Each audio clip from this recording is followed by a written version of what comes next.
سوري أنا ما كنت بديت recording. sorry. ما في مشكلة، أنا بديت لك الريكورد. Okay, طيب شكرا. So the answer of these three main questions in pathology: what is the disease?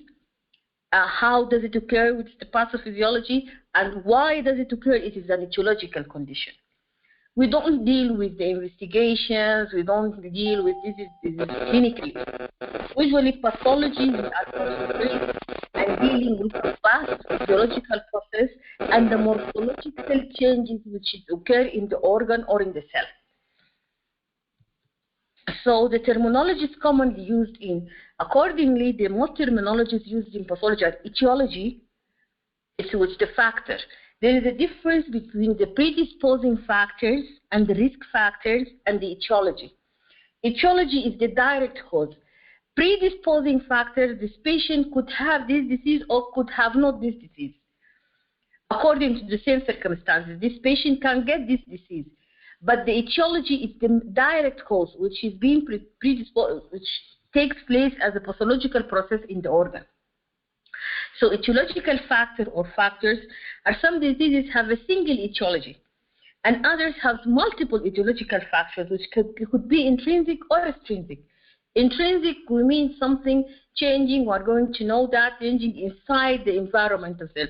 Chemical changes, hormonal, genetic factors. External is the environmental factors, radiation, something around from the extrinsic factors of the body. So when we say that, we mean pathogenesis is the mechanism and how this process takes place. So mechanisms through which etiology results in a structural and functional changes in the cell, tissues, organs, leading to manifestations of the disease. This is the pathogenesis or the pathophysiology. The pathophysiology means the abnormal place takes place in the physiological, normal physiological process. Patho means abnormal or disease condition. So the morphological features, so as a result of these pathological changes, definitely there is going to be changes in the macrostructure and the microstructure. Macrostructures mean that something with the naked eye, something with the very macro, which is very clear, the changes in organ, changes in the weight, changes in the color, changes in the features, fibrosis, changing to be hemorrhagic, something that we see with the naked eye. When with microscopic features, or that we tell histopathological features that we use by different types of microscope, commonly the light microscope or immunofluorescent or another microscopic features. We have the clinical symptom and signs, and that is the features, the clinical features: fever, vomiting, headache. These are the clinical features are commonly seen as a result of these pathological changes. What is cell injury? Generally, you have the homeostasis، يعني البني آدم ده واقف طبيعي ما في أي شيء. This is the normal زي ما خلقوا ربنا normal homeostasis of the body. That is the cell survive, function, and interact with their intermediate environment and intracellular milieu within the relatively narrow range of physiological parameters. This is the normal homeostasis, normal physiological process. Adaptation, when we say the word adaptation, that under certain degree of stimuli, whether physiological or pathological stress, the cell tries to achieve a new steady state and preserve viability. تمام؟ يعني الخلية دي بتحاول تعيش، البني آدم يحاول to survive. ففي حاجة اسمها cellular adaptation، دي هنجي ناخدها إنه how to cell adapt itself to this changing in the physiological or in the pathological or the environmental changes. طيب.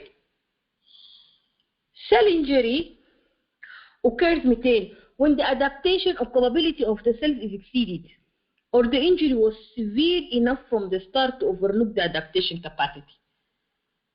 So cell injury is a process that the cell take biochemical changes inside the cell due to environmental or intrinsic factors or in the disturbance in the normal homeostasis.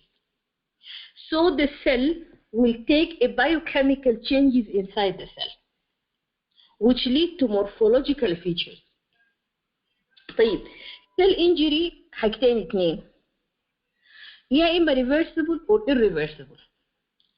الباثولوجي ده فيه حاجه جميله جدا انه اسمه بيدل على الحاجه، يعني الحاجه يسمى هو بيكون بديك عندها. reversible means this changing when there is stimuli or any factors lead the cell to biochemical changes.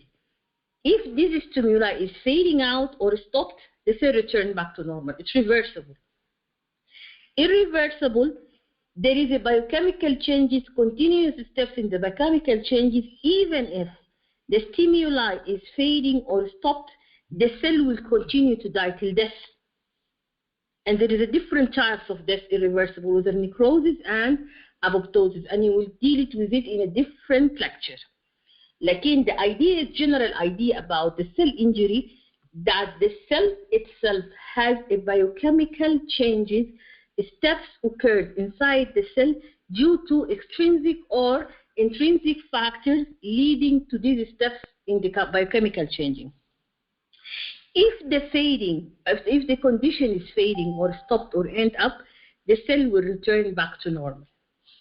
If it is not, it is called irreversible and leading to cell death. And there is two types of cell death, either necrotic or apoptotic. طيب.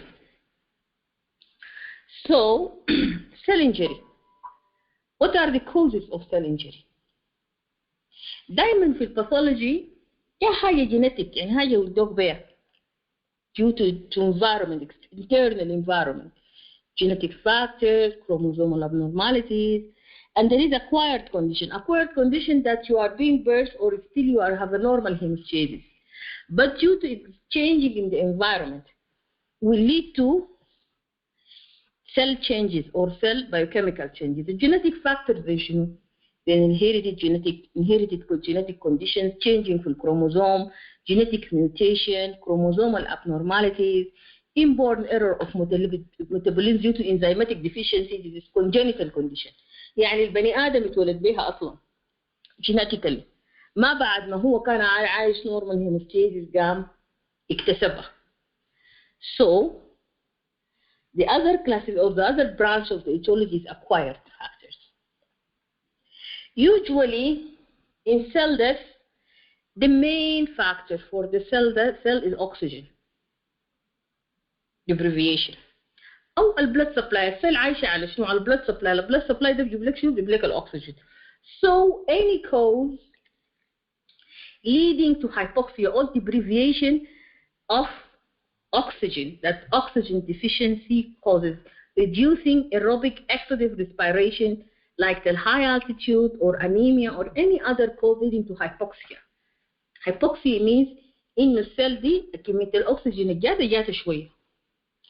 أو البلد supply. There is the ischemia, it's reducing of blood supply. So loss of blood supply, either local due to embolism or thrombosis, something that is struck or something that blocking out and stop the blood flow, like embolism and thrombi, and we will know that in the following lectures, or systemic due to heart failure. The heart failed to push the amount of blood needed by different organs in the body. So we're going to have an oxidative phosphorylation اللي هي مثلا يحصل لي cyanide poisoning، يحصل لي الاوكسيديتيف phosphorylation في بروسيس. مش انتوا اخذتوا بايوكيمستري ولا ما اخذتوا؟ اخذتوا البايوكيمستري الاوكسيديتيف phosphorylation. دول يرد علي عشان احس انه انا انتوا متفاعلين معي في المحاضره. الو، اي دول يرد علي ولا انتوا ما معايا؟ الو، اي دول من الطلبه يرد علي؟ ما في طلبه؟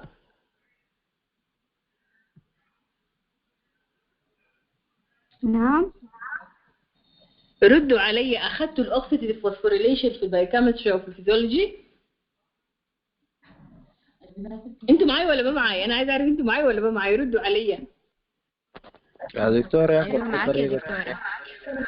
نعم. وفي طريقه شنو؟ لمحة كده عنه عن الأوكسيديتيف شنو؟ فوسفوريليشن. عن الأوكسيديتيف فوسفوريليشن انتوا اخذتوه، انا ممكن اديكم حنيجي نتكلم عنه، حنيجي نفهمه هسه في الشرح. لكن الاوكسيديتيف فوسفوريليشن اخذتوه انه هو due to oxygen reduction هيحصل له oxidative process، هيحصل له الفوسفوريليشن، هيحصل البروسيس بتاعت increasing in the amount of phosphorus. اخدتوه في البايوكيمستري ولا لا؟ الو احنا اخذناه. اتفقوا اخدوه ولا ما اخدوه؟ ناس يقولوا اخدوه، ناس يقولوا ما اخدوه.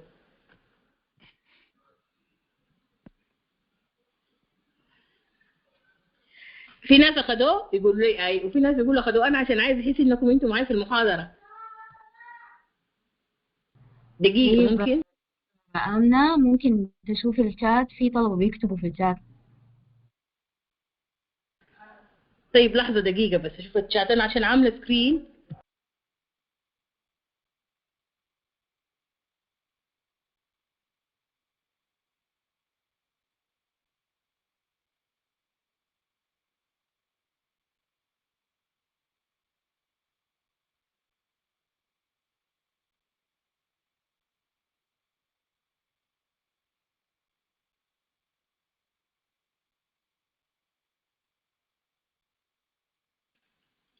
المحاضرة حقت سنة رابعة the first semester traditional program for the pathology.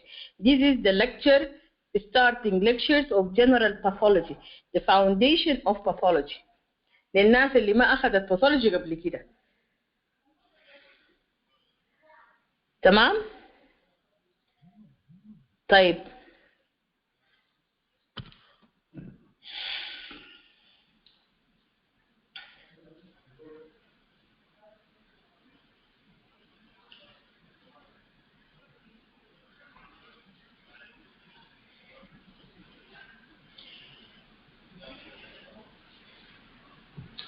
تمام؟ طيب السيل انجري هي ممكن تكون قلنا oxidative phosphorylation اللي هي changing to the environment due to reduction في الأكسجين. تقوم الخلية تحاول إنها تستغل كل الفوسفوريليشن الفوسفورس ماتيريالز اللي عندها عشان تطلع أكسجين، اسمها oxidative phosphorylation. It's a biochemical process takes place due to reduction in the oxygen supply for the cell. طيب other causes could be chemical substances اللي هي interfere with the cellular mechanism. Some chemical substances زي ناس cyanide poisoning دي. cyanide poisoning دي الchemical substance دي هي بتغير لي، تعمل لي changing في البايوكيميكال في البايوكيميكال changes the normal homeostasis of the cell. تمام؟ ممكن يكون عندي infectious agent اللي هي زي المايكرو اورجانيزم. زي المايكرو اورجانيزم تعمل لي، يجيني مايكرو اورجانيزم فيرال انفكشن، يجيني بكتيريال انفكشن، يقوم السيل تحاول انها هي تشينج في النورمال هيموستاسيس. ممكن immunological reaction زي الهايبر سنسيتيفيتي رياكشن، الناس اللي عندهم allergy to something يحصل لك excessive production of eosinophils or autoimmune disorders.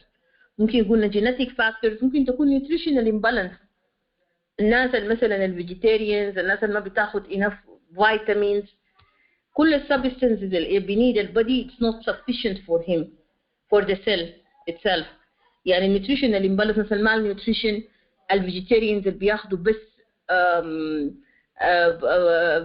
vegetables they are not taking meat، فبيحصل لهم deficiency في vitamin B12 and vitamin B12 is also needed for the cell homeostasis. ممكن physical agents تعمل لك changing في النورمال هيموستاسيس زي الالكتريكال اكسبوجر، زي التروما. physical agents دي كلها can lead to normal can lead to abnormal hemostasis of the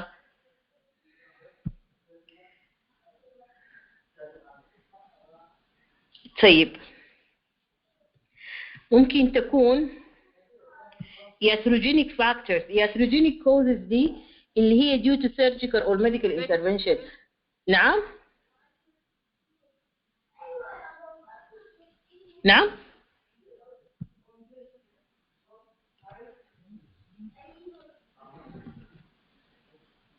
طيب iatrogenic causes اللي هي any medical intervention leading to مثلا عملوا له laparoscopy، قام حصل له فيستولا، So iatrogenic, the cause is due to surgical or medical intervention.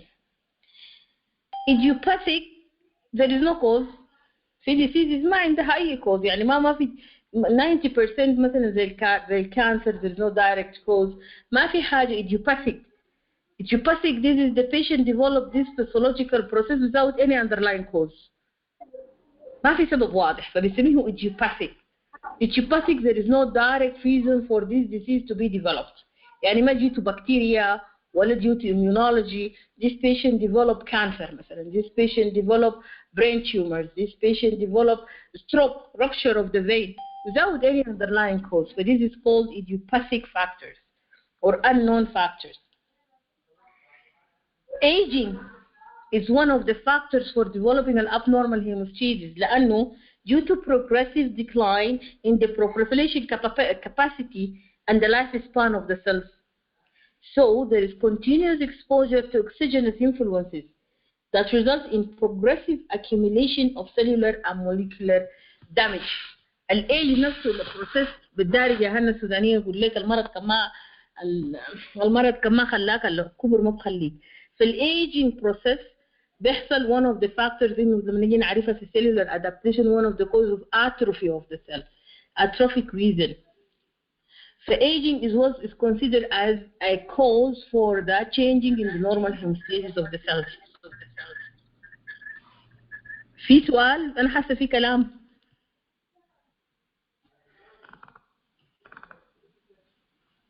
So now we have to know that any changes in the normal hemostasis of the cell is considered as an etiological factor for cell injury. تمام؟ Oxygen deprivation, chemical substances, ischemia due to reduction in blood supply, interventional, medical interventional, aging, infectious, immunological reaction, and heterogenic factors, idiopathic factor without any direct reason. So any cause leading to abnormal hemostasis of the cell, which is lead to biochemical changing in the cells, which is called etiological factor for cell injury. طيب, cell injury قلنا it's reversible. So the cellular response to injury stimuli depends on the type of severity, type of injury, الduration بتاعتها, severity. So the consequences of cell injury depend on the type, state, and adaptability of the injured cells. طيب, الduration يعني احنا لقينا انه هو بيحصل له biochemical changes for a long time. هيحصل adaptation اللي هنجي نعرفها لما نيجي ناخد السيلولار adaptation انه في hypertrophy السيل. لكن بيحصل لي biochemical changing. طيب عندنا النورمال سيل حصل لي stress. الستريس فاكتورز، الستريسز دي اللي هي قلنا الاتيولوجيكال فاكتورز. ستريس اللي هي abnormal hemostasis يقوم يحصل لي adaptation هتعمل inability to adapt، هيحصل لي cell injury. السيل دي فشلت to adapt قام حصل لي cell injury. طيب السيل انجري ده اما حصل لي سيفير وبقى بروجريسيف، بقى كتير وديفلوب مثلا انفكشوس ايجنتس مثلا كانسر، خلت لي الخلايا تبقى تتاثر والخلايا يحصل فيها biochemical changes. If this stimuli is fading, the cell return back reversible too. If the stress is removed, the cell return back to normal. لكن if irreversible cell injury بيديني necrosis and apoptosis, which is different types of cell death. طيب, what are these biochemical and cellular changes؟ أي factor سواء oxygen سواء ischemia so any factor leading to stressful condition of the cell هيعمل لي reduction في ال ATP. الريدكشن في ال ATP هيعمل لي شنو؟ هيعمل لي reduction في الصوديوم and potassium pump. بالتالي الصوديوم inside the cell will be increased and the water outside the cell will be increased. هتديني حاجة اسمها الأوسموزيس changing on the osmosis pressure، صح؟ هتديني cellular swelling. So any changes in biochemical steps هيحصل شنو؟ The first step whatsoever the underlying condition هيحصل لي depletion في ال ATP، هيحصل لي mitochondrial damage. هيحصل لي influx of the intracellular calcium. هيحصل accumulation of the free radicals of the cells. هيحصل لي defect في permeability and membrane damage. إذا الممbrane, once the cellular membrane is damaged and ruptured, this is the irreversible step. So the steps for the cell injury, whether reversible or irreversible, is starting with the same steps. There is a reduction in the ATP. There is a mitochondrial changing, damage, that mitochondria of the cell will be damaged. هيحصل influx of an intracellular calcium. هيحصل accumulation of the free radicals. Still till now we have intact membrane. وحصل لي قلنا changing في الأوزموزيس. هيحصل لي هنيجي نعرف إن هي حصل changing في structure of the cell. تديني blips or hydropic changes. تديني blips structures هنيجي نعرفها. لكن this is the biochemical changes which occur. If the cellular membrane is intact, still we are in the stage of the reversible cell injury. Once the defect in the membrane permeability and membrane damage or rupture, this is the irreversible stage. So an injurious stimuli هيعمل لي شنو؟ بيعمل لي decrease in ATP. هيعمل لي decrease في sodium pump activity. هيعمل لي anaerobic glycolysis. بالتالي هيحصل decrease في pH and decrease activity of the enzymes. So هيحصل decrease في protein synthesis due to detachment of الريبوزومز. فالميثول بروتين and cell death. طيب الميتوكوندريال damage هيحصل لي formation of الميثول بروتين اللي هي هيعمل لي شنو؟ prevent the maintenance of the membrane potential. هيحصل leakage في السيتوكروم C وهيحصل لي apoptosis. This is once there is a defect in the membrane, cellular membrane, and there is a rupture of the membrane. This is called cell death and necrosis or apoptosis. The same steps, these are the steps occurs in the cell injury. كل الsteps بتحصل داخل الخلية. This is a reversible stage. Once we reach the stage of the membranous damage or membranous rupture, this is cell death. طيب هيحصل لي influx في الانتراسيلولار كالسيوم. هيعمل شنو؟ هيعمل activation للانزيمز اللي هي ال ATP والفوسفولايبيز والبروتياز والانتونيوكليازيز. دي كلها بروتين inside the cells هيحصل فيها activation. Normally they are not activated when the cell is being a pathological changes. طيب هيحصل لي accumulation الفري راديكلز. الفري راديكلز هم منو؟ هم lipid pre-oxidation of the membrane, oxidative modification of the protein, وليجن في الدي ان اي. لما يحصل لي ليجن في الدي ان اي او rupture, this is the criteria of cell death اللي هي irreversible condition. طيب when the membrane damage اللي هي plasma membrane damage, loss of osmotic balance and cellular content, mitochondrial membrane damage ودecrease في ATP and release of cytochrome C, اللايزوزومال membrane damage هيحصل ليكج في الهيدروليتيك انزيمز. معناتها كل الكومبوننت حقت السيل دي طلعت برا لما يحصل لي membrane damage. And the membrane damage is the stage of an irreversible condition. تمام؟ طيب this is the normal cell structure. This is the normal cell structure. السيل membrane والendoplasmic reticulum والnucleus والribosomes والlysosomal peroxisomes and the mitochondria and the Golgi apparatus with DNA or cytoplasm.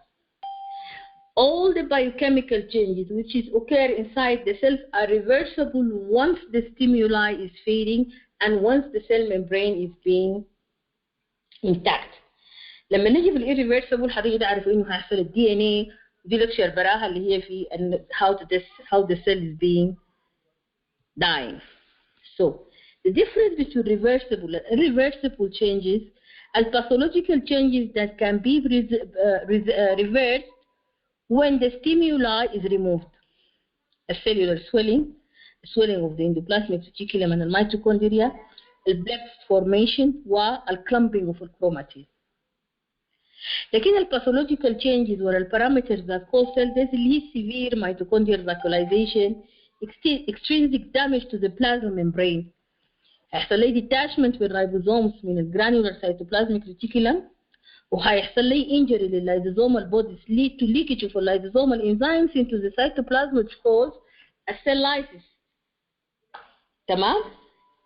يعني any changes which is occur inside the cell هيحصل لي cellular swelling، هيحصل لي swelling of endoplasmic reticulum and الميتوكوندريا. Plate formation due to increasing in the water on osmosis, increasing in the water in the cell. بتعمل لي plate formations. Clumping of the chromatin. All these are reversible types, are biochemical changing when the stimuli is being faded. طيب. التايبس قلنا هنا حتى التايبس of nutrition, resist capacity of adaptation، ممكن زي الكاردياك تيشو والسكليتال ماسلز. الكاردياك تيشوز دايما irreversible cell damage، لكن في بعض التايبس of the cells the damage are irreversible. زي النيرف cells زي الكاردياك cells دي whether this is irreversible، لكن السكليتال muscles are reversible type. ف irreversible cell damage بتديك cell death.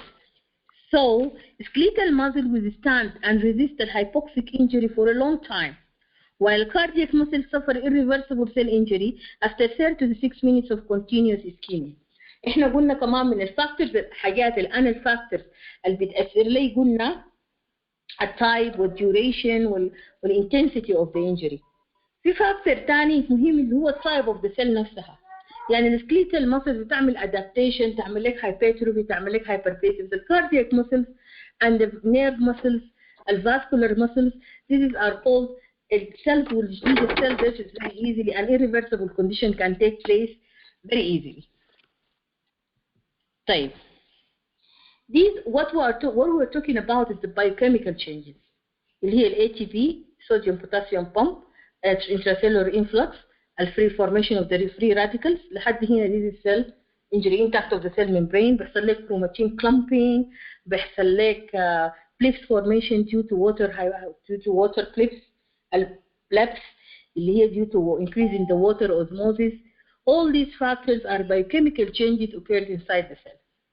بتحصل في steps كده زي ما مكتوبه الستبس. ال ATP depletion، الانيروبيك glycolysis اللي هي بتعمل لك effect على الصوديوم بوتاسيوم بامب، بتعمل لك formation of the free radicals. تمام. طبعا يعني الكلام ده تحته فيه كلام كتير، كل واحدة عندها كلام كتير شديد، لكن احنا we are trying to simplify steps. Just you know that when you know that there is steps in the biochemical changing اللي هي بتحصل لي، اللي هي ال ATP intracellular accumulation of the calcium, changing in the sodium potassium pump, osmosis, increasing in the water osmosis, and الأخيرة بتاعت الفري راديكالز، formation of the free radicals. تمام. طيب دي البايوكيميكال changes اللي حصل. كده أنا عايز أشوف الباثولوجيكال فيتشرز اللي هتحصل لي في السيل شنو؟ شكل الخلية هيبقى كيف؟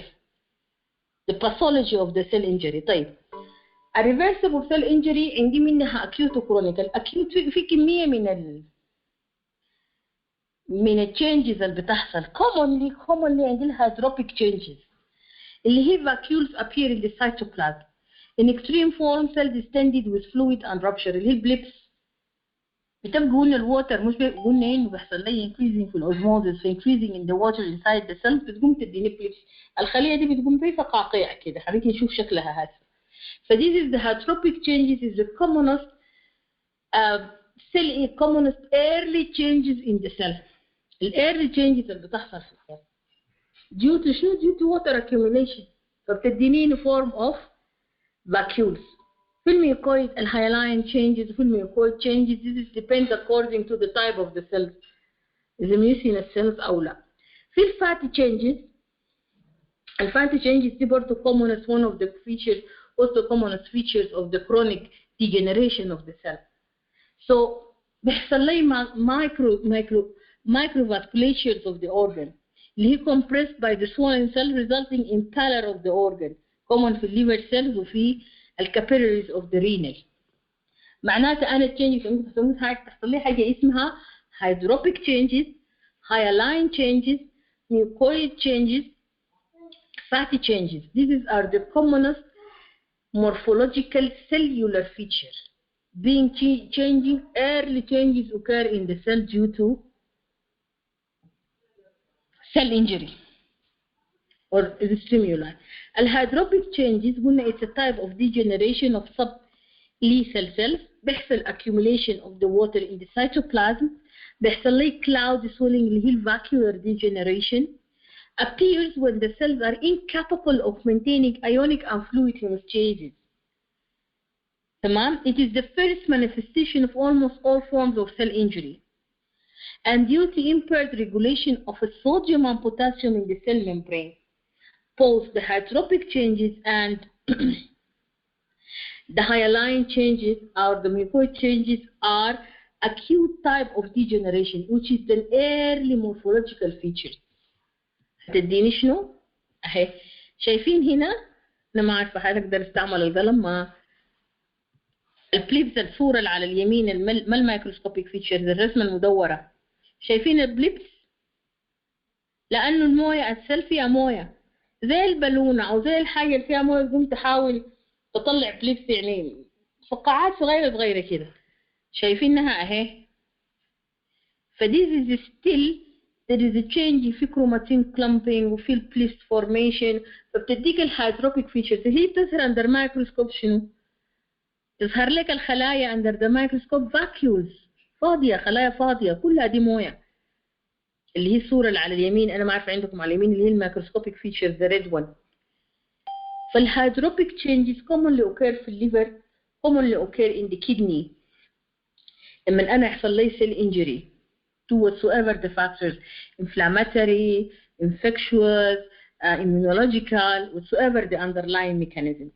المورفولوجي اللي هيظهر لي في شكل الخليه ان هي هيكون فيها hydropic changes لانه بقت عندي كميه من الووتر accumulation due to sodium potassium pump reduction ATP. طيب الفاتي ممكن يحصل لي حاجه اسمها fatty degeneration اللي هي deposition of the lipids in the cytoplasm. دي commonly and 100% بناخدها example في الليفر. الليفر دايما لما يحصل لي سيل دامج ممكن تحصل لي ليبيد usually في patients الهايبرليبيديميا. بيقوم بتديني it's a form of chronic degeneration. It can occur in different organs commonly in the liver. اهو شكلها عامل كده شايفين الليفر بتديك يلو كلر يلو لانه ليبيد deposition. نفس القصه هتديك فاكيولز ليه؟ لانه الفات مع الكيميكال ستينز اللي انت بتستعملها في الستيننج ده الاتش ان اي بتقوم بتدوب بتقوم بتديك فاكيولز. الفاكيولز في الليفر ما بتكون هيدروبيك بتكون فاتي ليفر تمام؟ لانه الليفر اذا كانت انا عندي فاتي ليفر اندر مايكروسكوب الليبيد دي هنا بقت فاكيولز برضه زي الووتر لكن هي فاتي لانه انا الجروس شفتها فاتي ليه؟ لانه الليبيد دوبته الكيميكال الاتش ان اي والكيميكال اللي استعملتها دوبت لي دابت معاه عشان كده ظهرت لي as vacuoles تمام. So the morphological features of the cellular early stages of cell injury hydropic changes and this is commonly for acute state and fatty changes which is common في الليفر وممكن تحصل في الكدني due to accumulation of the lipids due to normal changes تمام. طيب what we want to say what is the message home message إنه a reversible cell injury is a cellular response to change in the cellular environment due to many etiological factors. The biochemical changes are taking place in steps, but once the reason fades, the cell returns back to normal. Biochemical changes allow specific pathological morphological changes in the organ, which also returns to normal once the cell membrane did not rupture and the DNA is not lyzed. في أي سؤال؟ في أي شيء؟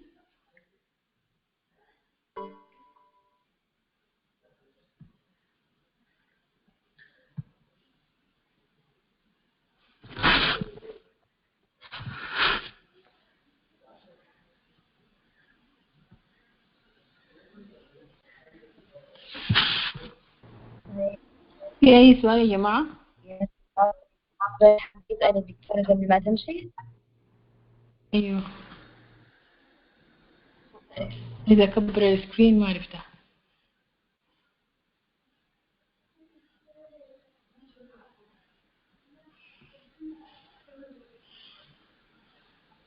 واضح الكلام، لأنه بعد بكرة المحاضرة حتكون اللهم صل على سيدنا على الابتوز النيكروز اللي هي ريفرسبل irreversible سيل دامج مع دكتورة أسماء. ويوم الخميس هيكون في براكتيكال عنهم الاثنين عن السيل انجري، لأن الأسبوع الجاي حتبدو الانفلاميشن مع دكتور أيمن acute and chronic inflammation، ويوم الأربعاء هيكون العمل بتاعه. في أي سؤال؟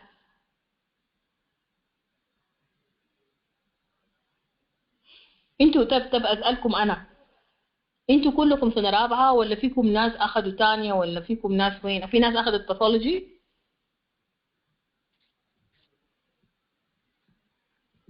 أنا أخدت باثولوجي بيسك في سنة تالتة. يعني أخذت الكلام ده سيل انجري.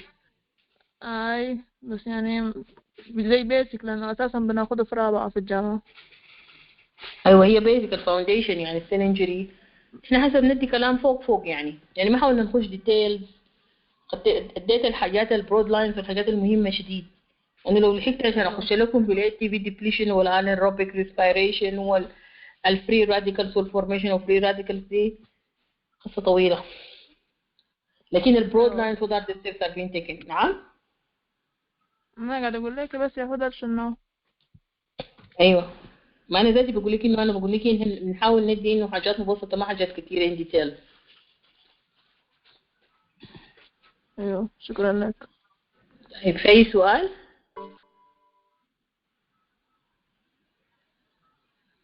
طيب أوكي. يلا السلام عليكم. طيب يا شباب، قبل ما تغادر الدكتورة الرابط ده حيكون هو الرابط الموحد لمحاضرات اليوم. المحاضرة اللي بعدها حتبدأ دايركتلي بعد المحاضرة دي. الناس إذا كانت متواجدة وقاعدة بعدها طوال المحاضرة حتبدأ. شكرا.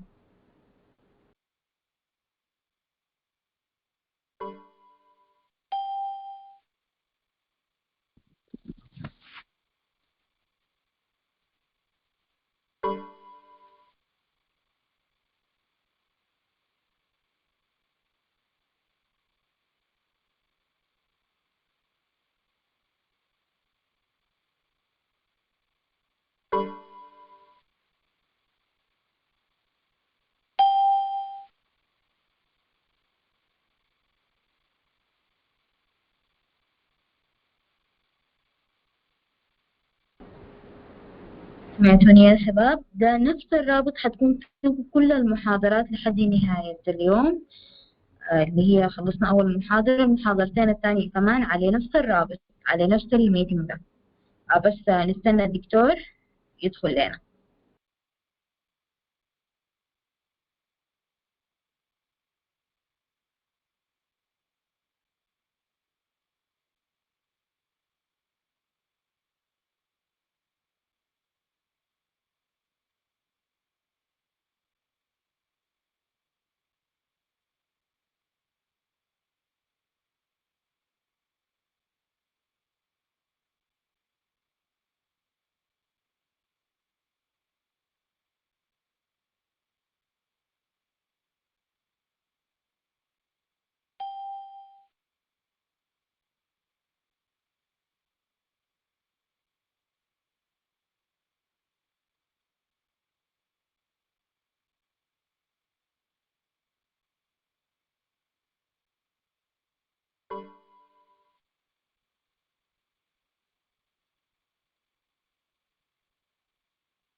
اللي في الخمس دقايق دي تقوم تصلي العشاء.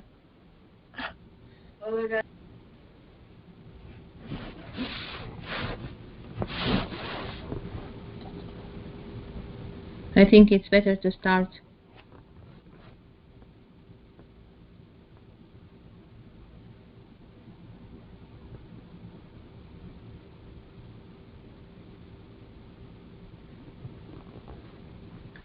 Okay, I will start right now.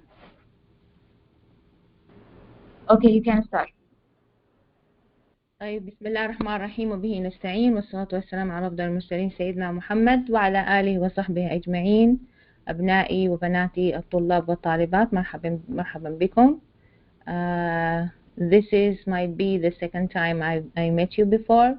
Now we are going to continue cruising in the fascinating world of medical microbiology. My name is Dr. Asar Ahmed Tijani. I'm an assistant professor and consultant in medical microbiology. Today our topic is going to be about bacterial metabolism.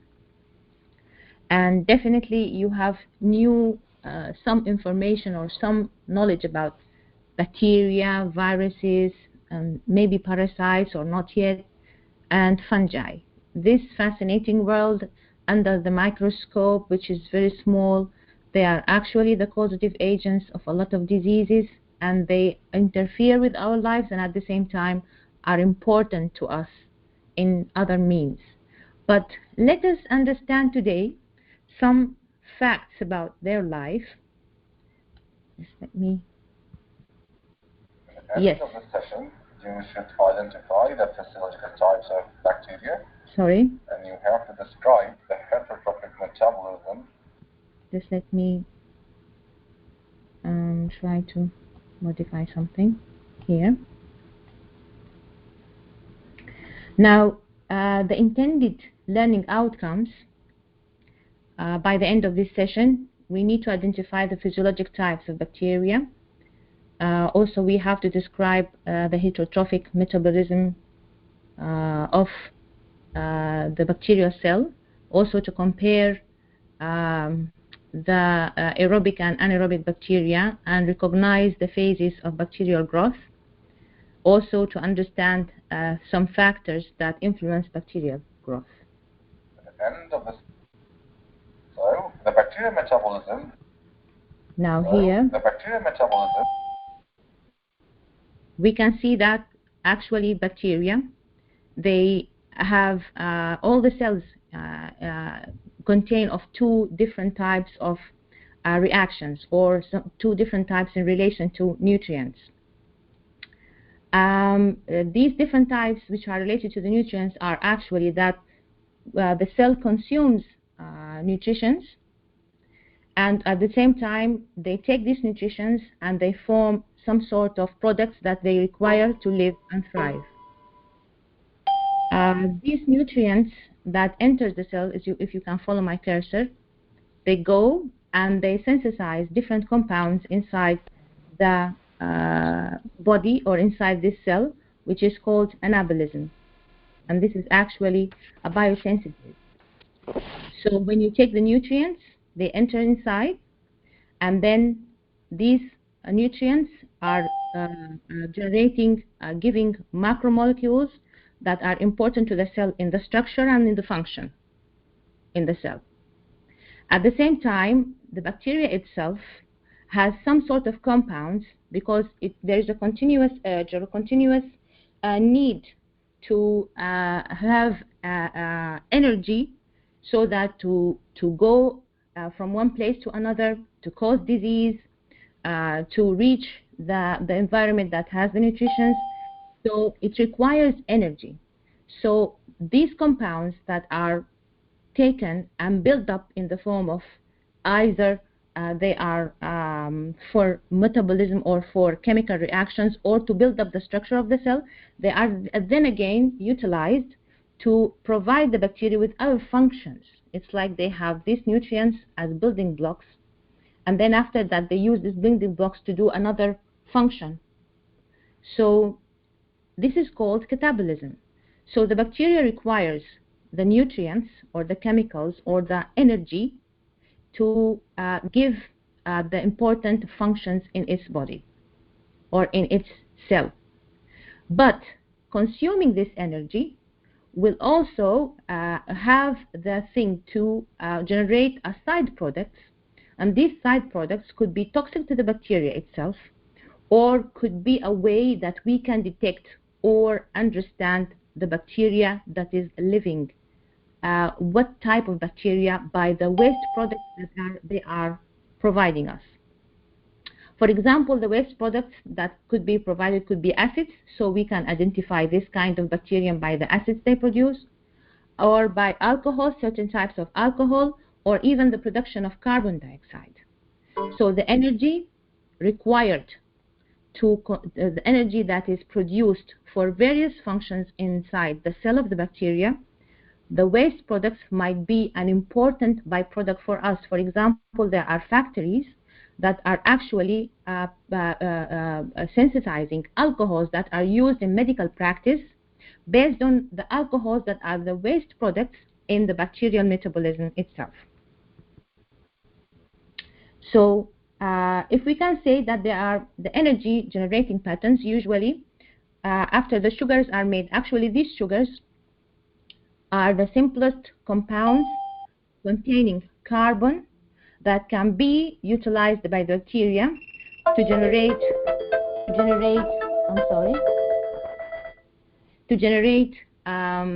energy. So the bacteria, to have the anabolism and the catabolism, they require some compounds, and these compounds need to be somehow simplified in the form of sugars that can be used later on in anabolism or broken down in catabolism to provide energy. So the two types or the two different ways to catabolize sugars are either through aerobic respiration or fermentation. So let me simplify this. For a bacteria to live, it requires to have sugars that provide them with energy. They might utilize these sugars through aerobic respiration to give energy, or they ferment these sugars to give energy. There are two ways. We will understand this later on during this session. So now if you can see with me, maybe you can recall some biochemistry. You remember in the biochemistry they have talked about glucose, glycolysis, and pyruvate cycle and the Krebs cycle, and how the ATPs are generated. There is, in this image, you can see that the two types of catabolism or catabolistic reaction that actually utilizes glucose in two different ways is here. So you have on the right side the aerobic respiration or the respiration, and on the left side we have the fermentation. You can see that the glucose in the glycolysis cycle provides 2 ATPs, and then the pyruvate into the Krebs cycle, there are cycles, the electrons are transferred, up to 36 ATPs are generated. Actually, the respiration is the better way to provide energy. But what if oxygen is not there? Certain kind of bacteria, they have a way to survive the absence of oxygen, or actually some bacteria, they don't need even oxygen to live and to survive. So the other one here, the fermentation, is considering the bacteria that doesn't require oxygen, and it produces actually energy, which is less in the number of ATPs produced in comparison with the respiration. And this energy actually, where oxygen is not present, and there are only two, as you can see here, and some of them are generated here. The end products, as we have mentioned before, could be acids like the lactic acid or ethanols. This is another way also. In anaerobic respiration, you can see here that glucose produces ATPs, and it changes into pyruvate, and then carbon dioxide is the main byproduct in anaerobic respiration, along with other chemical compounds that could be in the form of alcohols, for example ethanol, or lactate, which is lactic acid. Again, here you can see glucose dipyruvate, carbon dioxide, another byproduct which is acetaldehyde that can be produced, and also the generation of ATP. So the major physiologic types of bacteria that exist are heterotrophs or chemoorganotroph, autotrophs or photosynthetic bacteria. Let me just describe this in a little much more easier terms. Heterotrophs. This hetero means that they have different kinds of ways that they can generate then energy through. So the different kind of ways could be in chemical compounds. They can utilize chemical compounds or organic compounds. Organic compounds means that they contain carbon. The autotrophs, these are either chemical compounds. They depend on chemical compounds, and some bacteria which are photosynthetic bacteria. These bacteria resemble the plants, so they use the sunlight to have chemical reactions inside them, and they produce energy. So these can actually have the way to an holistic way. It means that they can generate energy from very simple nutrients or products, because they have the ability to utilize the light, so that they can also give themselves complex compounds from very simple nutrients present there. And these kinds of bacteria that are phototrophs, they actually are very important for soil, as they maintain the nitrogen cycle, and the nitrogen cycle is important for plants. But for us, in the medical important bacteriology, they are not actually that much concentrated on. Usually the people who concentrate on these kinds of bacteria are in the agriculture, in botany and like that. But for us, you will understand that a little bit. Just I will show you what type of bacteria that are actually related to the or medically important bacteria. So now, autotrophs.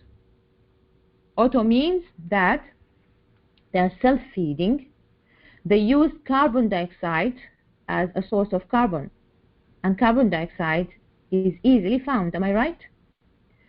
So the heterotrophs, the other feeding, or the bacteria that feeds on others. This kind of bacteria, they obtain carbon from organic compounds. Now this is a complex compound that bacteria utilizes, or bacteria takes the carbon from it. For example, carbohydrates. Carbohydrates are actually complex compounds, particularly glucose, lipids, and proteins. And also they are actually parasitic. They could be parasitic, living on others, or saprophytes, which are present on other environments. They thrive on other environments that provides them with these complex nutrients. So autotroph, self-feeding; heterotroph, other feeding. The processing of energy and carbon. We have energy could be provided through the presence of light, and in this kind of bacteria we call them photoautotrophs or photoheterotrophs, or organic compounds, and these are called chemotrophs, either chemoautotrophs or chemoheterotrophs. So chemoautotrophs, they use these organic compounds by themselves and utilize them. Chemoheterotrophs, they require these organic compounds from others to utilize them. So they need someone else to do the hard work for them. So these actually are the main two sources of energy: the light, which is photo, and the organic compounds, which is chemo. And auto means self, and hetero means depending on other. Actually, here, the required components of bacterial growth, we will discover that the heterotrophic bacteria, which depends on the organic compounds, are the medically important bacteria. So the bacteria that we are talking about in medical microbiology are actually bacteria that are heterotrophic. They require organic compounds containing carbon. It means that they require compounds containing carbon that are ready for them to use. They cannot synthesize them from the elementary sources like carbon dioxide and things like that. They need them to be in a complex compound so that they can take them and utilize them in the cells. Heterotrophic metabolism, it is a biological breakdown and oxidation of organic compounds like glucose to yield ATP and simpler organic or inorganic compounds needed by bacterial cell for biosynthetic reactions, assimilatory reactions, and growth.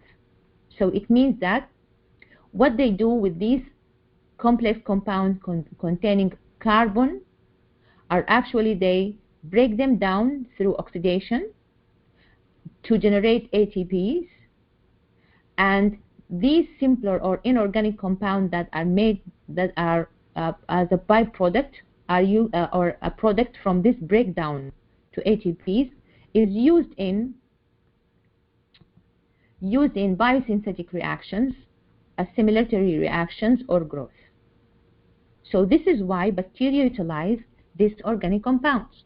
They utilize these organic compounds so that they can find simpler organic or inorganic compounds that are required in biosynthetic reactions or in assimilatory reactions. It means that when the bacteria divide and they assemble themselves or they put themselves into the daughter cells, they require more nutrients, they require more nucleic acid to be produced, they require more mitochondria, they require more ribosomes. So for the assimilatory reaction, also for growth, the bacteria itself is small. It requires to reach a certain size or a certain it's not an age, but it's a certain way. So there's many types of. So here, for example, now, respiration is a type. So for respiration is actually a type for heterotrophic. Is a type of 38 molecules. Fermentation also is a type of heterotrophic metabolism. An organic compound is terminal electron or hydrogen acceptor rather than oxygen. We have seen the images, and also the process supports anaerobic growth as well. This is in fermentation. Oxidation, we can see here for chemoheterotrophic bacteria, glucose by glycolysis is broken down to monosaccharides, which yields the pyruvic acid. Maybe this is us just actually we are revising. Lactate and ATP in the absence of oxygen. And the Krebs cycle, oxidation cycle, pyruvate is metabolized into water and oxygen as well. So in the oxidation cycle, the pyruvate provides water and oxygen, and also the lactate and the ATP are produced in the absence of oxygen. So now for the nutrients that are required by bacteria, there are two types of nutrients. We have macronutrients and micronutrients, and the macronutrients actually are needed in large quantities, like carbon, hydrogen, oxygen, nitrogen, phosphorus, and sulfur. And some nutrients are needed in smaller amounts, like calcium and ferrous, magnesium and potassium. And the micronutrients, which are very small and they are needed in trace like these elements or others like zinc and others. So what exactly bacteria, after doing all of this and providing itself with this energy through this breakdown and ever, what actually enhances the growth of bacteria? At the end, this metabolism is required for growth. It is required for the bacteria to survive. It's required for the bacteria to survive harsh environments or even any environment just to survive. It requires all of what you have mentioned earlier. But there are other factors that helps the bacteria to do this. These factors are actually vitamins. They require amino acids, sometimes blood for certain types of bacteria.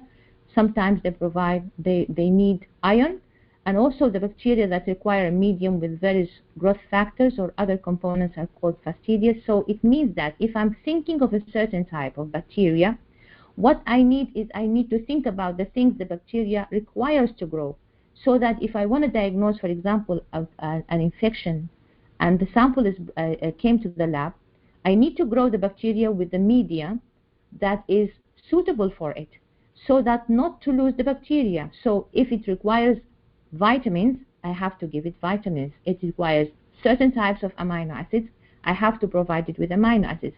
If it requires blood to grow, I have to incorporate inside the media blood for the bacteria to grow. So the bacteria that needs various types of growth factors is called the fastidious bacteria, bacteria that requires a lot to grow.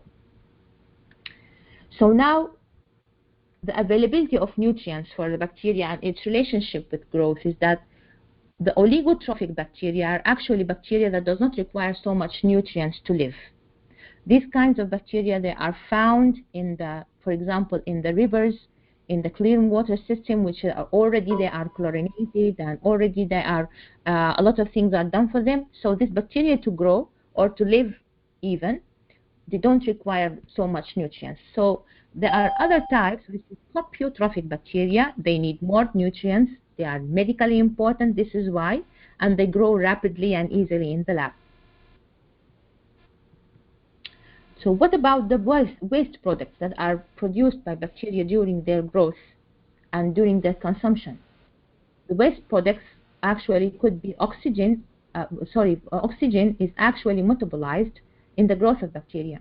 But at the same time, oxygen, there are some byproducts that are produced in the presence of oxygen or from oxygen itself that could be toxic to the bacteria itself. For example, we have here that oxygen acts as a hydrogen acceptor in the final steps of energy production, which are catalyzed by the flavoproteins and cytochromes.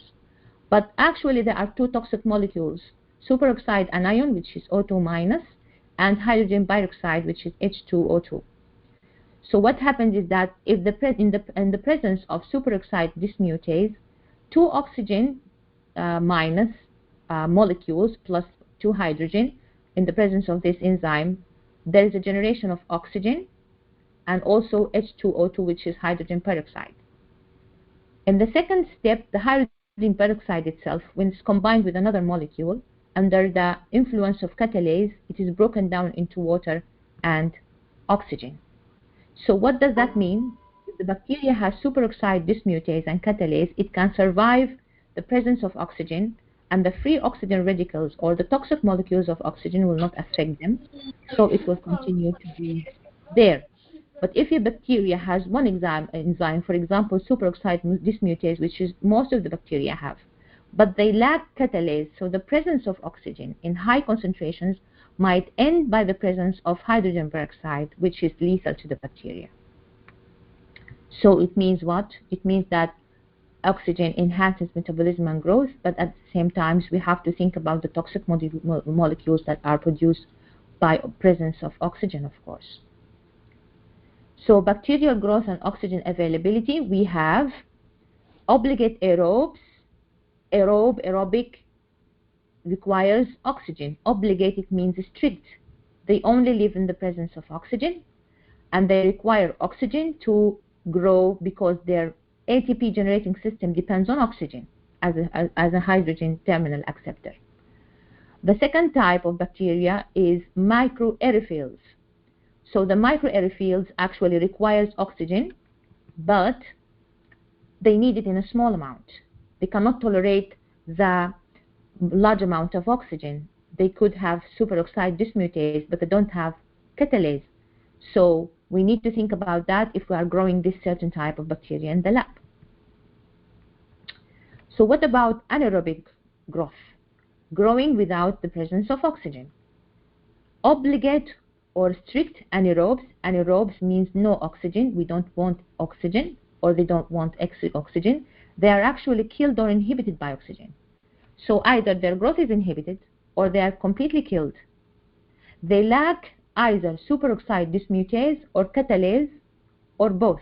You can recall that formula we've talked about before. And we have the second type of bacteria, which is aerotolerant anaerobes. They do not use oxygen, and also they do not use it as a terminal acceptor. It means that they do not require it for the generation of ATPs. They do not require it to have energy, but at the same time, its presence does not kill them. So obligate aerobes and aerotolerant anaerobes. Now we have anaerobes growth without oxygen. There are a third type, which are called facultative anaerobe. So these facultative anaerobes, actually, they can grow with or without oxygen. If oxygen is there, it's okay. If it's not there, it's okay also. Oxygen presence, they utilize the oxygen. If the oxygen is there, they utilize it to generate by respiration.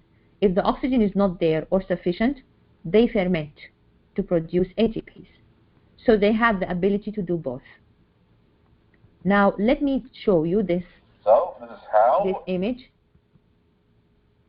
A little bit. Here we have obligate aerobes. This is a media. These are the tube. This is a tube where the surface here is exposed to air, and the most far away at the bottom of the tube, it is the far away from the oxygen. So the obligate aerobes, they grow near the surface because they require oxygen, and they cannot survive the anaerobic condition.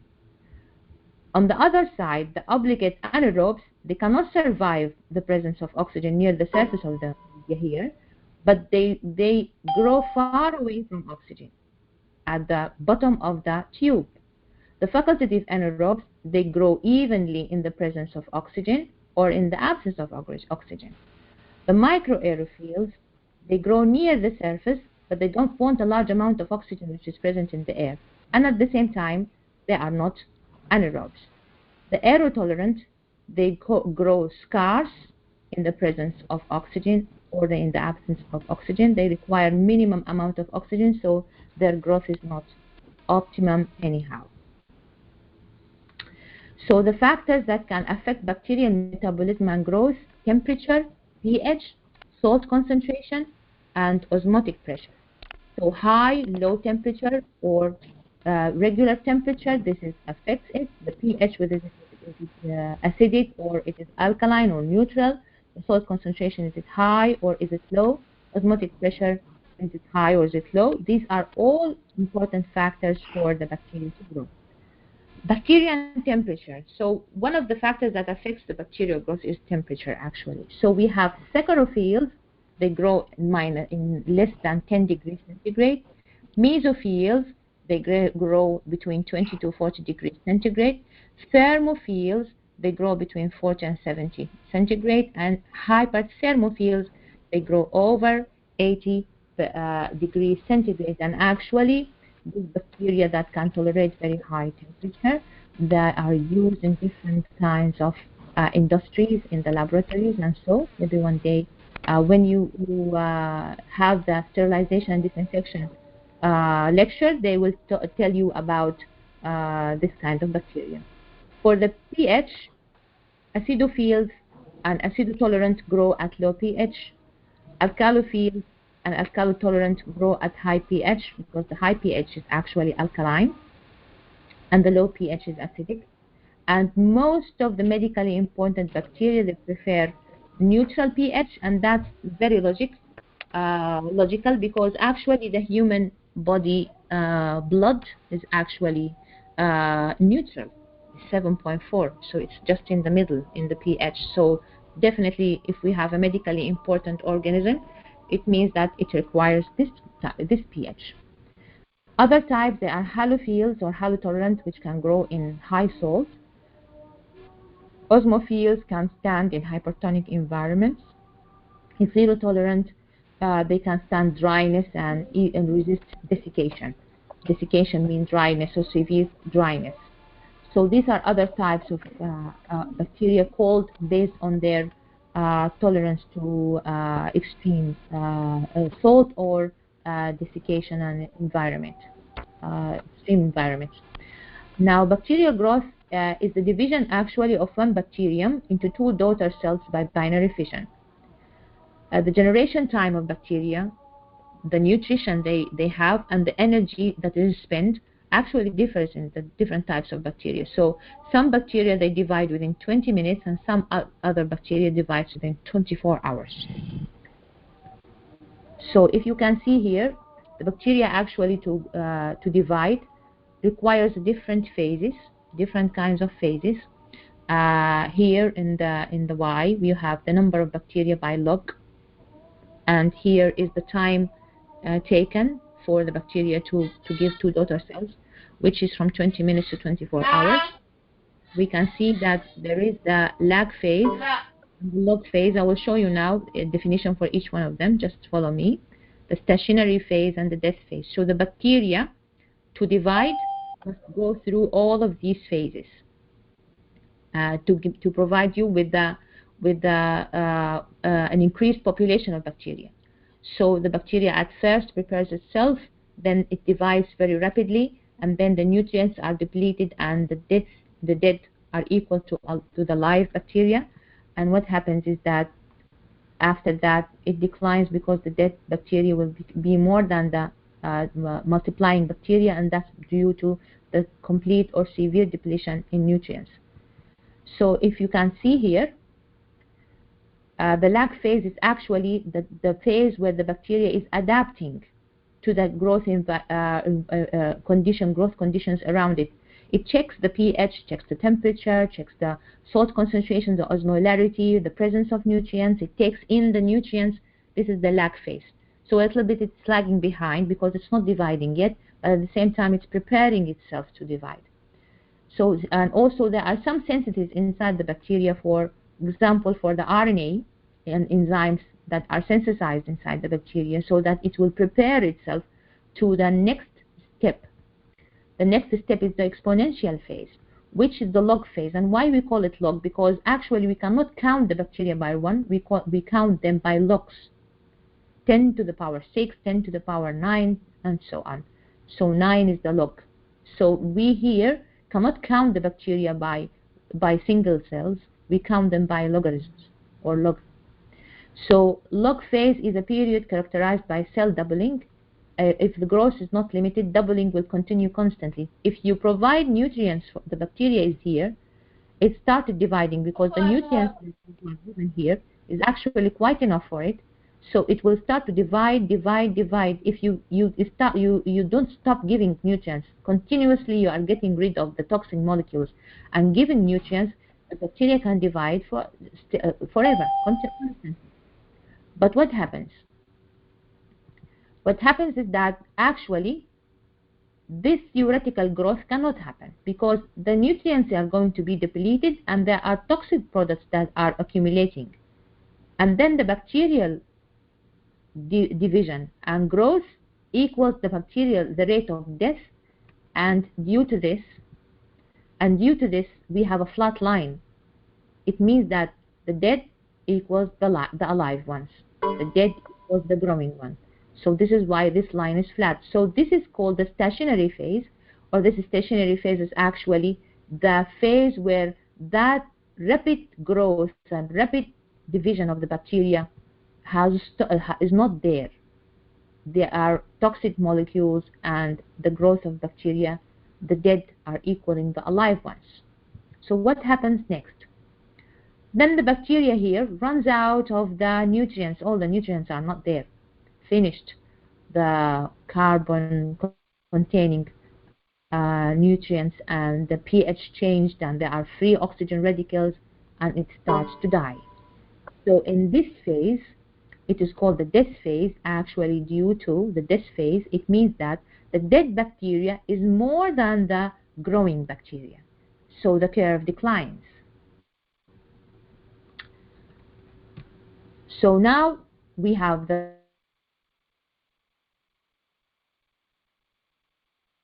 we understood exactly there is a flat line in the stationary phase. So I hope that you can take with you some messages from this lecture. We have the metabolism is actually referred to bacterial metabolism to all the biochemical reactions in the cell or an organism. That we study bacterial metabolism that focuses on the chemical diversity of substrate oxidation, dissimilation reactions, and substrate molecules broken down. and also to generate, and that eventually generates energy. The energy itself is actually by releasing that one you can remember from the Krebs cycle, which is capture via electron transfer. Also, we have oxidation, which is the removal of electrons of glucose, a reduced molecule, or release the energy of ATP, which could be oxidative or respiration or fermentative without the presence of oxygen. So we have energy generating patterns, which are respiration and fermentation. And also you can take in mind is that the bacteria to grow requires certain kinds of factors to help them to grow, and that bacteria usually the medically important bacteria are heterotrophs. They require organic compounds, complex compounds. They break them down to take the energy, and they use the inorganic or simpler compounds to build themselves and to use these nutrients for different kinds of things. If you have any interest, you might go through Sherry's Medical Microbiology. You have Javid's, and you have Warren Levinson also, the Review Microbiology.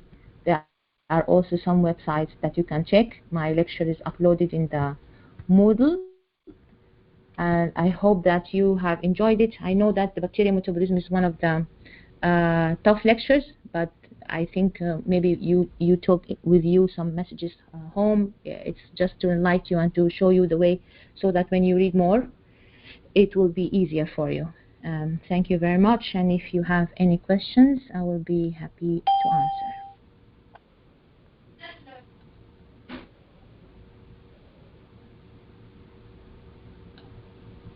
Yes, في أي أسئلة؟ لا شكرا دكتورة سارة، كانت واضحة المحاضرة.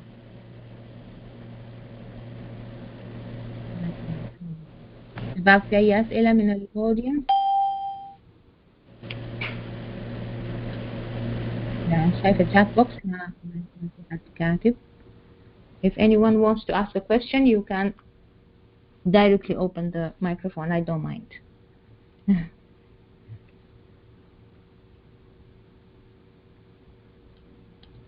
Okay. No questions? Anyone? أي زول عنده سؤال يا شباب؟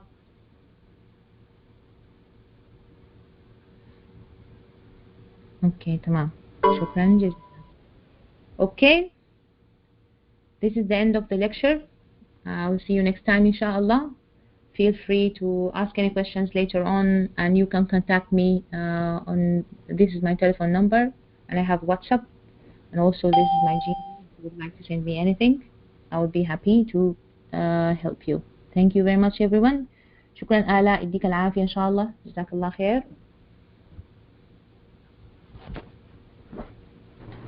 العفو دكتورة سارة، المحاضرة كانت واضحة، يديك ألف عافية.